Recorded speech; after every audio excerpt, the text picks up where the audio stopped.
nuestro universo, y la primera pregunta que uno tiene que hacerse en la antropología es ¿qué es el hombre?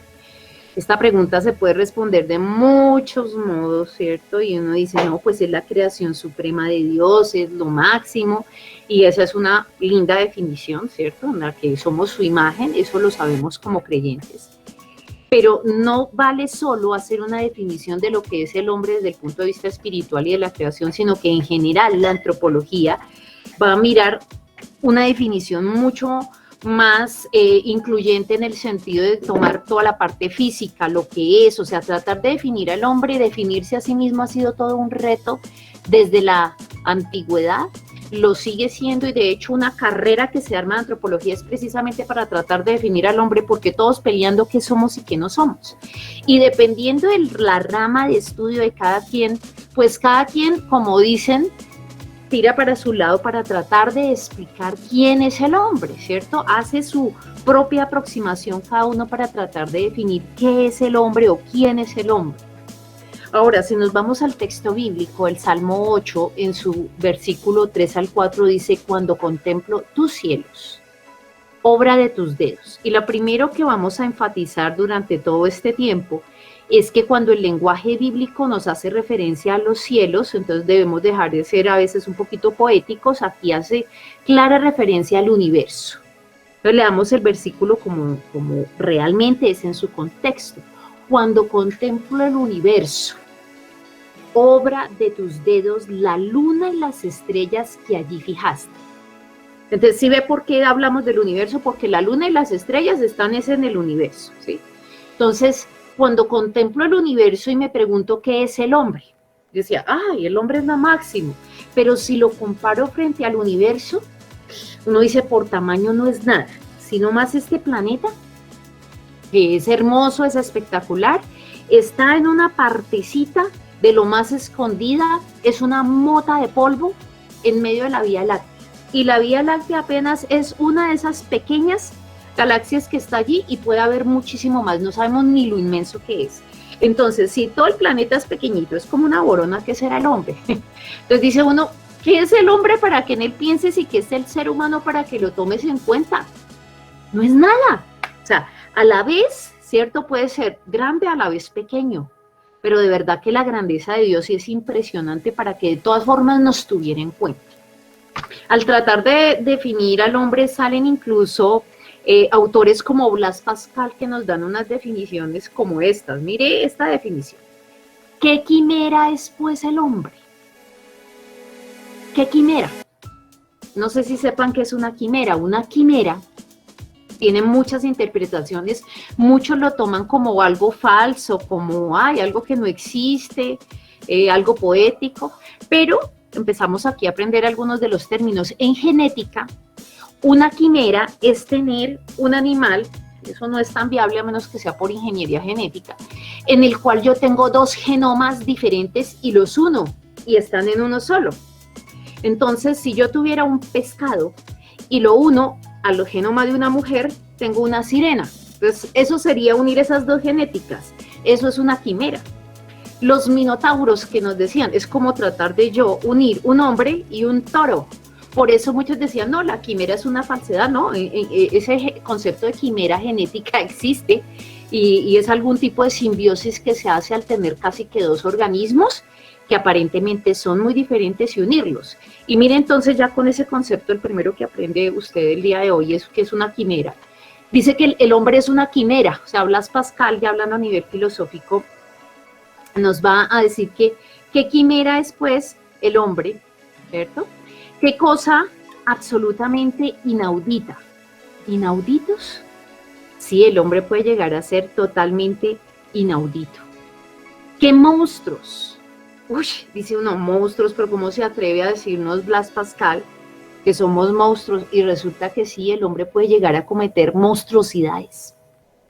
¿Sí? Cuando hemos visto algunos casos que dice uno, uy, Dios mío, ¿cómo puede un criminal, cierto, llegar a hacer semejante asesinato? Entonces dice uno, no, monstruosos, sí podemos llegar a ser monstruosos. Fíjate que es quimera a la vez bueno, a la vez malo.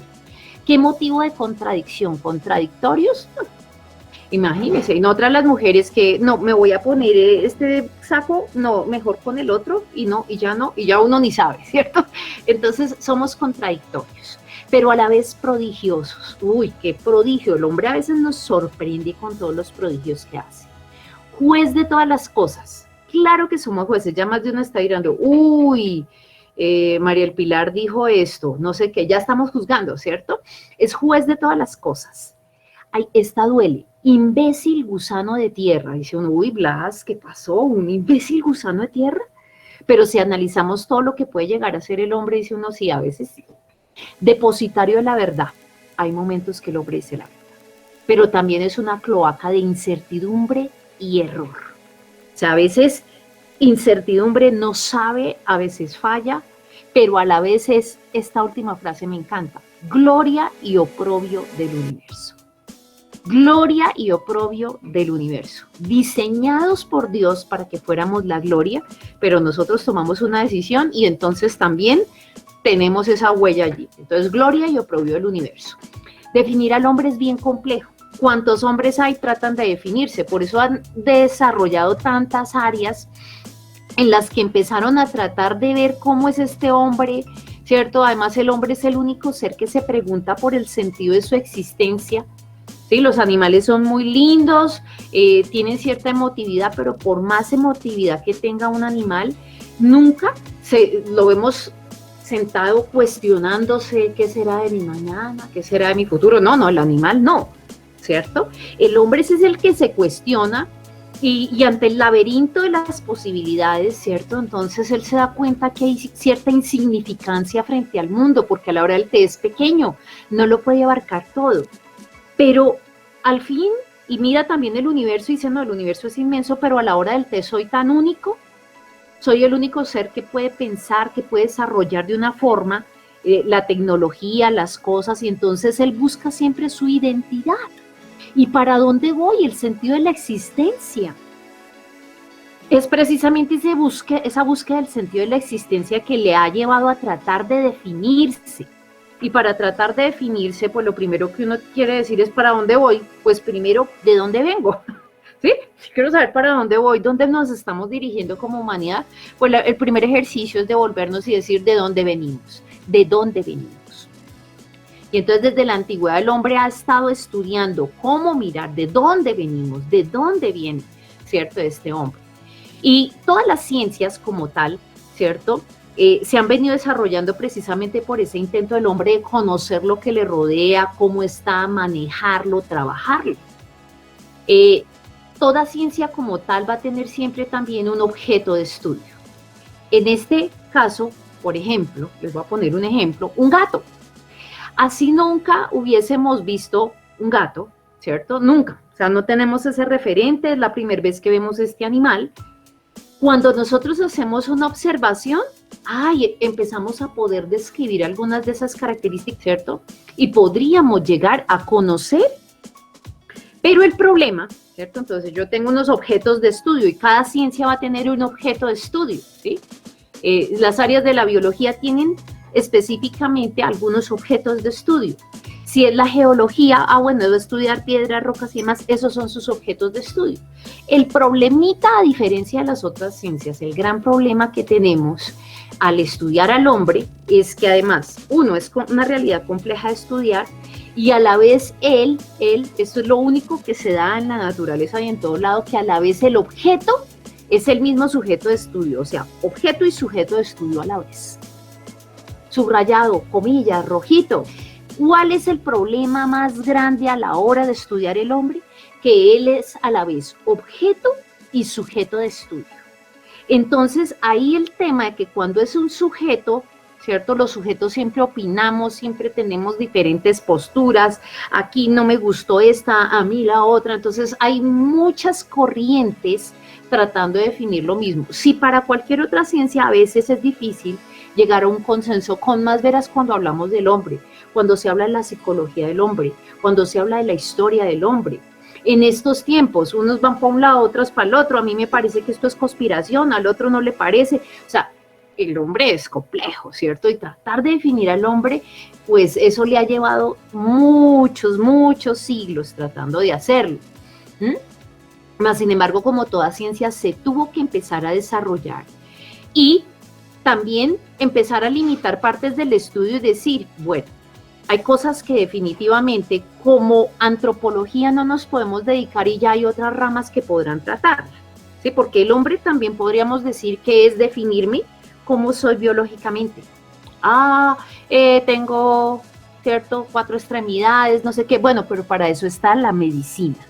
Entonces, hay una rama de la antropología que sí trata algunos elementos de la física o biológica, que nosotros en este transcurso de charlas sí vamos a hablar de algunos elementos muy importantes, pero ojo que tampoco vamos a hacer un tratado de medicina, esto tampoco se trata de que hagamos consulta médica, aunque yo vengo del área de la salud, pero no se trata de que nos centremos específicamente en eso, sino en lo que nos corresponde específicamente con los orígenes. Adicional a eso, hay una parte muy interesante que tiene que ver con la antropología, que a veces solo se piensa en ella desde estos términos y tiene que ver con la arqueología. Ay, el antropólogo, y uno como que en su imagen mental de una vez llega algún especialista o científico con una plumilla, limpiando algunos huesitos, ¿cierto? O mirando algunas vasijas de barro antiguas. Y esa es una parte, claro que sí, la antropología tiene aspectos de arqueología que vamos a tratar algunos de ellos con respecto a la evolución del hombre. Pero pues la arqueología de por sí ya terminó volviéndose un área totalmente aparte, pero es una área muy importante de la antropología. Pero no es solo eso, sino que hay una antropología cultural. Entonces esa imagen de que en el pasado a veces se nos queda el antropólogo está en el pasado, no, el antropólogo también hace algo que se llama antropología cultural. Entonces, dependiendo de las diferentes culturas, ¿cierto? Esta persona se va y analiza y hoy en día se puede hacer una antropología que sea urbana, ¿cierto? Entonces, es analizar los comportamientos, ¿cierto? En una ciudad, en algún punto, en algún sitio, ¿cierto? Cómo se comportan las personas, qué son sus hábitos de consumo, por ejemplo. Eso haría parte. ¿Cuál es lo cultural? ¿Qué les gusta? ¿Qué elementos usan? ¿Cómo se comunican? Y eso se puede hacer a nivel de toda la historia, ¿cierto? A veces tratamos de meterlo solamente a los que se van, por ejemplo, a estudiar a Santa Marta o a cualquier otra región donde encuentran asentamientos indígenas. Entonces, ay, sí, ahí se fue el antropólogo a estudiar. No necesariamente, ¿cierto? Sino que lo podemos hacer en diferentes puntos.